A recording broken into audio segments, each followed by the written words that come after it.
And now to the biggest story coming in from the United States. With 0 presidential debates and 91 felony counts, Donald J. Trump has won the New Hampshire primary, making him the only person to win it 3 times. Last we checked, about 95% of the votes were counted, where Trump has secured 54.6% so far, and Nikki Haley is trailing a close second with 43.2%. To the surprise of many people, her second position has not prompted Haley to quit the race. In fact, right after the results, Haley went onto the stage and called herself a fighter. New Hampshire is first in the nation. It is not the last in the nation.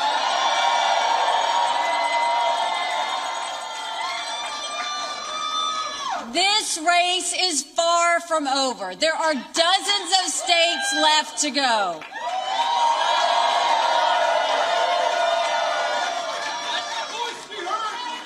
And the next one is my sweet state of South Carolina.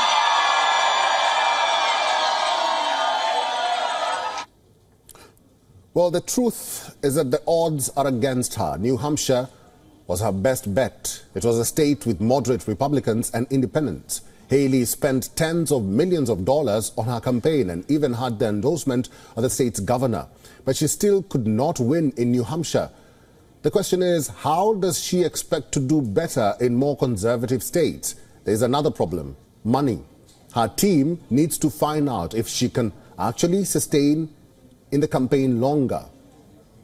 After the early results, Trump is heading to Nashua to address his supporters.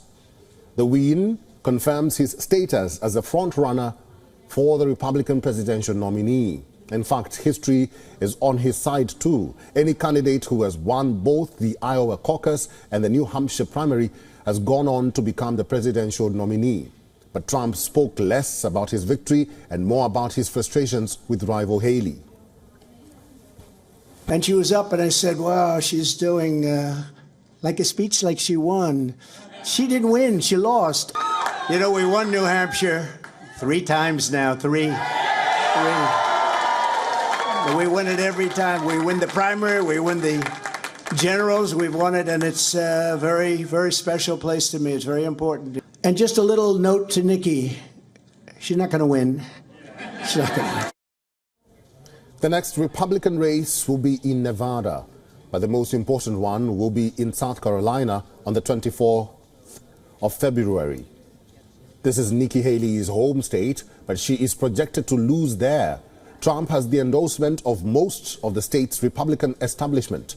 The former president is using his legal battles like a campaign tool. It has worked in his favor till now, something he says even he doesn't know why. And for more on this, we earlier spoke to our correspondent Nick Harper from Manchester, New Hampshire. This is what he had to say. Iowa and winning here in New Hampshire is very much on course to clinch that Republican nomination. Nikki Haley says that she is staying in the fight, but it's really a matter of time. You mentioned the calendar over the next few weeks: Nevada, then South Carolina, even South Carolina where she was governor but is expected to struggle. I think one of the takeaways is really this was her biggest hope of winning any state contest, but also trying to change the trajectory of this primary contest between her and Donald Trump. She was presenting herself as an alternative to Donald Trump, but voters here in New Hampshire quite simply said they didn't want an alternative. They wanted Donald Trump himself. She was hoping to win over those moderate, independent voters, many of them college educated. And she is going to struggle further down the line in other states because Donald Trump dominates when it comes to working class, non-college educated. WION is now available in your country. Download the app now and get all the news on the move.